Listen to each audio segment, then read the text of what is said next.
Saúdo a todos os irmãos e amigos com a gloriosa paz de nosso Senhor e Salvador Jesus Cristo. Quero ler a palavra de Deus aqui no Evangelho de João, no capítulo 13, e no versículo 7, que diz-nos assim, palavra do Mestre. Respondeu Jesus e disse: o que eu faço não sabes tu agora, mas tu o saberás depois. Em sequência, indo para o livro de Romanos, carta do apóstolo São Paulo aos Romanos, no capítulo de número 8, e o versículo 28, que diz-nos: e sabemos que todas as coisas contribuem para o bem daqueles que amam a Deus e daqueles que são chamados para o seu decreto. Muitas vezes na nossa vida, no caminhar, nós nos deparamos com situações de pequeno, de médio e de grande porte. Eu estava numa cidade do Brasil, numa capital do Brasil essa semana, que passou, e fui tomado de surpresa por um decreto ali, em que no dia seguinte fechou toda a cidade e todos os estabelecimentos comerciais e transporte público e tudo mais, e minha esposa estava comigo, e na véspera, uma cidade movimentada, cheia, mas de repente, o vazio tomou conta de tudo. E eu fiquei me deparando com aquela situação e procurei retornar o mais breve possível, e estou como todos os brasileiros e uma boa parte da população mundial em quarentena. Estamos aqui guardados. Estamos aqui esperando. E Deus tem suas multiformas de trabalhar conosco. E nós não entendemos essas formas. São formas que, às vezes,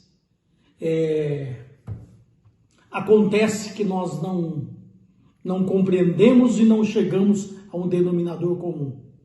Mas a palavra de Deus foi bem clara quando disse aqui: o Senhor Jesus Cristo falou: o que eu faço não sabes tu agora, mas tu saberás depois. E Paulo disse que todas as coisas contribuem para o bem daqueles que amam a Deus.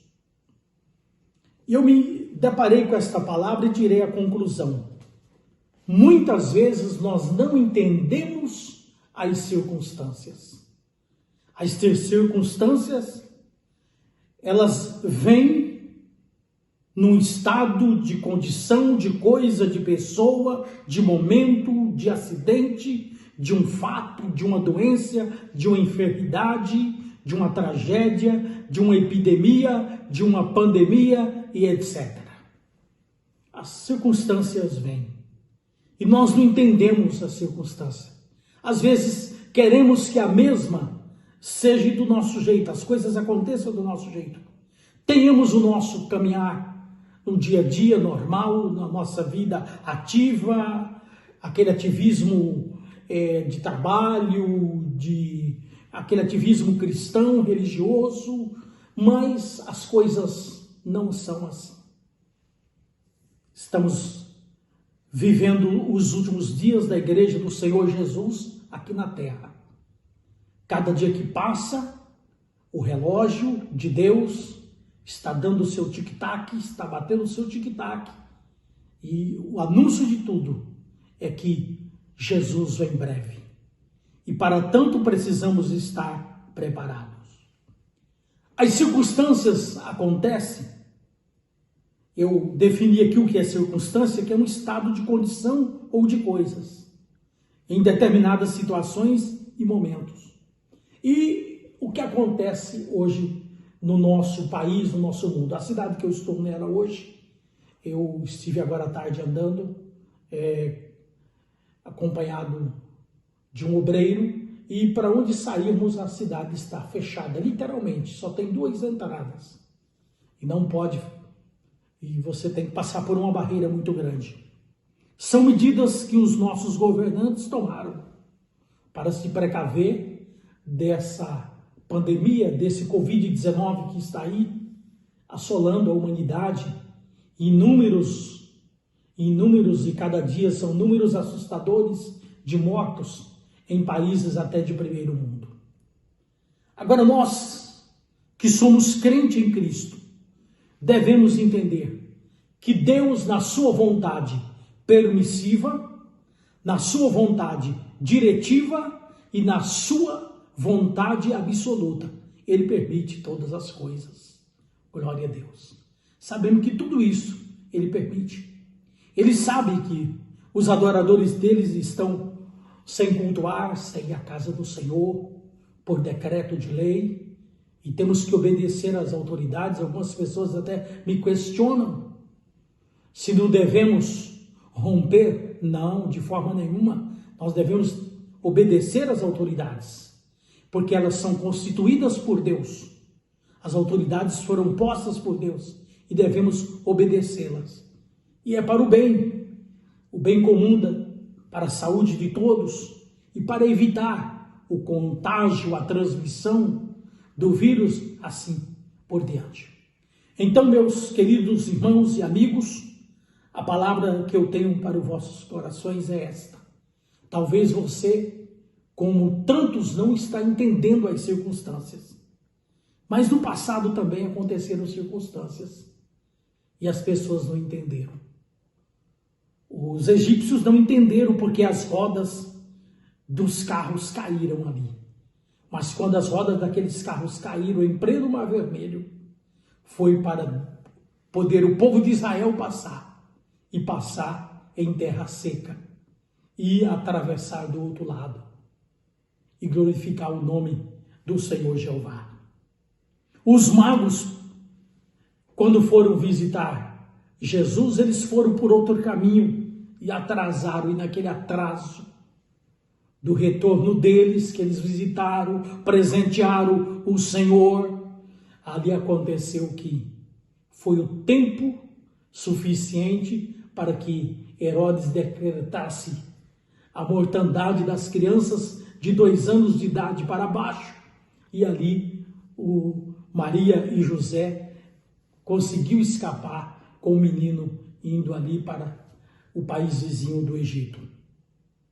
Então são fatos que acontecem que às vezes não se entendem. Nós não entendemos, as pessoas não entendem. Eu creio que as pessoas da época também não entenderam, mas por que aqueles carros caíram? Carros e aqueles cavaleiros, aqueles soldados ali pereceram, mas eles pereceram e deram vida ao povo de Israel. O atraso de Jesus em Betânia também, quando ele atrasou ali 4 dias e Lázaro já estava na sepultura. E Marta questionou: se tu tivesses aqui, Senhor, meu irmão não teria morrido. Mas o atraso de Jesus, entre aspas, o atraso de Jesus contribuiu para que o milagre fosse feito. Nesses dias que estamos passando, vivendo essa atualidade, muitas coisas estão chegando no lugar. As pessoas não tinham tempo para ninguém. Certo escritor, eu estava lendo essa semana, ele disse assim: foi necessário um vírus para desacelerar o planeta, que veio como bofetada na cara de muitos. E foi necessário esse vírus para os pais terem mais tempo com seus filhos, com suas famílias. Foi necessário esse vírus para as pessoas lembrarem e ter mais tempo de conversar e de falar com Deus. Foi necessário esse vírus para as pessoas terem mais tempo de fazer suas orações e buscar o Senhor, porque agora há mais tempo. As pessoas têm mais tempo de estar com Deus, de ter momento a sós com Ele. Isso é muito importante. Então eu quero vos dizer nesse dia, é importante que quando enfrentamos as calamidades, as situações difíceis, não é apenas suficiente mantermos calmo, mas enfrentarmos com determinação, com coragem e com fé do Senhor. Não desanimando, buscando, crendo que Ele é o guarda fiel do seu povo. É Ele que nos guarda.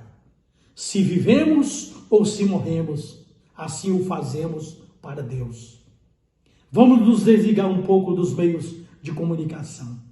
Vamos desligar, porque eles só trazem as notícias que muitas vezes acaba poluindo a nossa mente.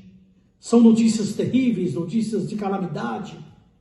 E é claro que eles têm um papel importante de informar a população, mas não vamos nos ocupar 100% a nossa mente com ela.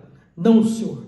Vamos aproveitarmos e tirar tempo para refletirmos, para fazermos uma autoanálise da nossa vida, uma autorreflexão, tirarmos um momento de comunhão com Deus, refletirmos, orarmos pela madrugada, buscarmos ao Senhor mais e ver o que Ele quer de nós. O vírus igualou a todos. Não há grande, nem pequeno, nem rico, nem pobre, nem segregação alguma. E todos são iguais, porque a doença vem para todos. Aqueles que, infelizmente, pela fatalidade contraírem esse vírus, eles poderão sofrer os males se não forem curados. Então, portanto, quem guarda é Deus. Minha palavra para você que está, quem sabe, neste dia em estado de pânico até. Você está vivendo um estado de pânico, dado até a histeria de muitas pessoas que vivem amedrontadas e com medo. Olha, eu quero dizer, não deixe o barco da tua vida afundar nesta água que está ao redor. De forma nenhuma. De jeito nenhum. Não permita que esta água turbulenta, chamada Covid-19 ou coronavírus, possa invadir o teu barco da tua vida a ponto de afundá-lo. Mas que você tenha fé em Deus Pai, tenha fé em Deus Filho e tenha fé em Deus Espírito Santo de Deus. Nós acreditamos que o avivamento viria talvez de megas congressos, de megas eventos, de megas reuniões, com os tops de nossa época, de nossos dias.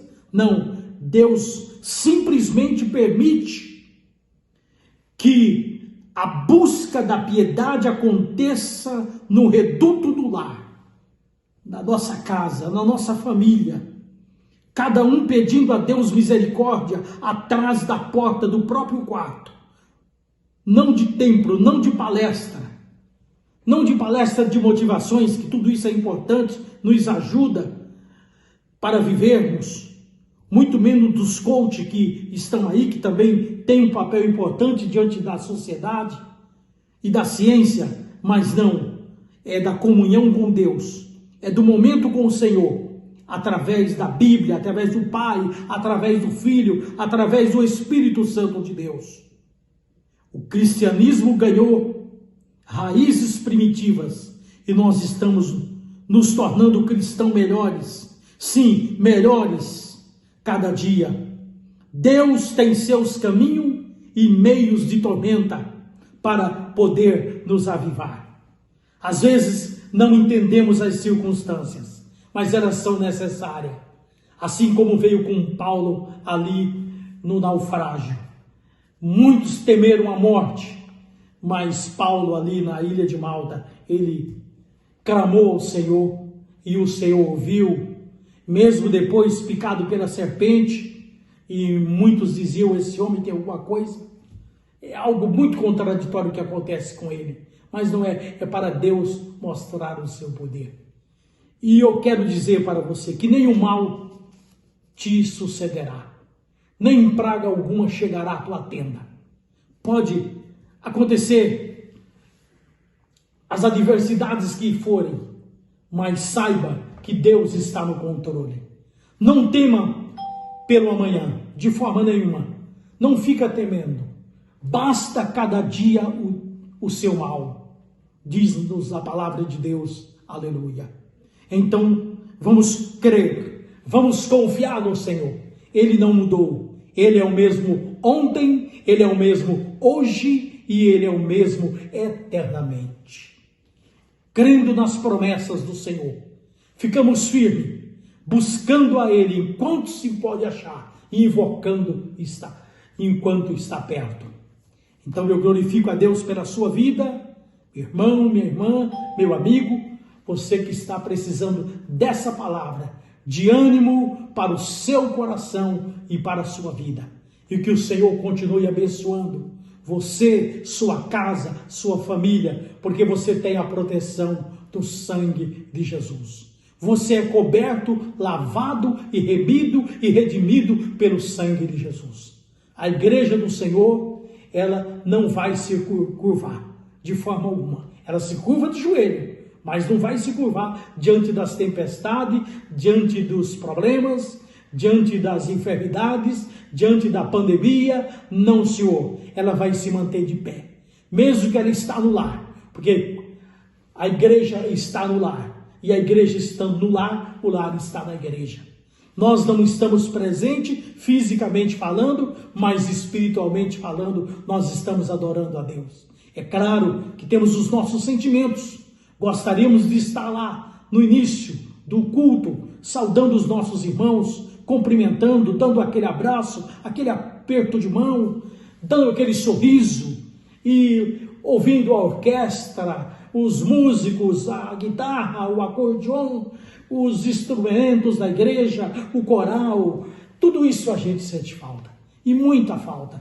A pregação, aqueles louvores que falam conosco, aquelas línguas estranhas que nós ouvimos, a interpretação de línguas, a variedade de línguas, os cânticos, louvores, aquelas pregações gloriosas que tanto nos edifica,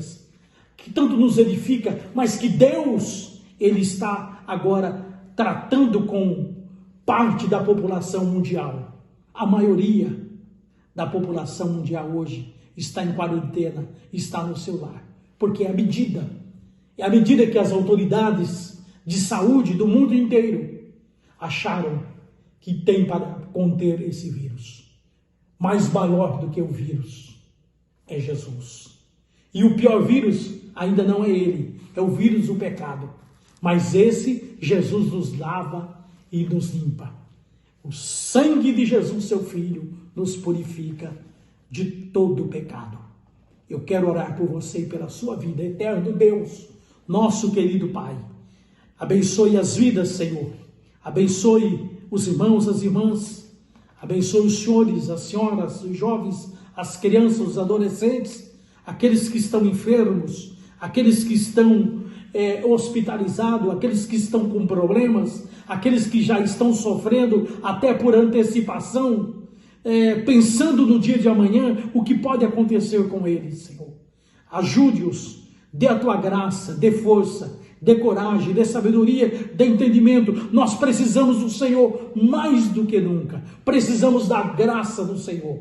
Às vezes não entendemos as circunstâncias, mas voltando para a tua palavra, lendo ela, nós sabemos que em toda circunstância há um trabalhar teu. Portanto, pelo teu poder, pela tua graça e pela tua misericórdia, eu te peço e te suplico, em nome de Jesus, o nosso eterno Salvador e Senhor. Amém.